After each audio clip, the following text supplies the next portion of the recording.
নমস্কার, গোপা গঙ্গোপাধ্যায়।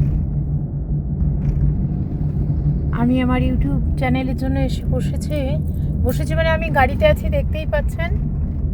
আমি হসপিটাল যাচ্ছি, দামা হসপিটালে। ওখানে আমার দিদি সিরিয়াসলি অসুস্থ। আমি এর আগের দিন আমার চ্যানেলে বসে কথা বলতে গিয়ে বলছিলাম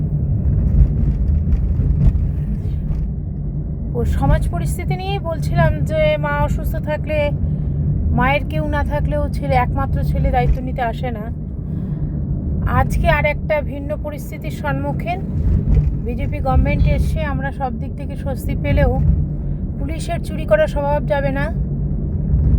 দেখুন, আমাদের গাড়িটা অহেতুক আটকে দিয়েছে একটা সিভিক, এবং সেটা আটকে দেওয়ার পরে প্রথমে 500 টাকা বার্গেন, তারপরে 200 টাকা অন্তত দাও। পুলিশের চুরি করার স্বভাব যায় না।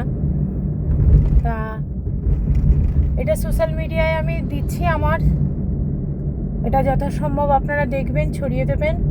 পুলিশের নৈতিক কোনো উন্নতি এ জীবনে আর হবে কি না বোঝা যায় না। তবে আমি পুলিশ মন্ত্রী, আমাদের মুখ্যমন্ত্রীকে বলবো তিনি যেন আরেকটু শক্ত হাতে, কড়া হাতে এই ব্যাপারটা দেখেন।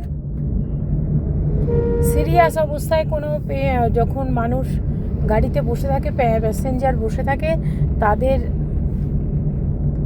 অবস্থা নিরিখে নিজেদের লোকটাকেও সংবরণ করতে হয়। আর সবচেয়ে বড় কথা, যা এনারা মায়না পান সেটাও এনাদের পক্ষে যথেষ্ট।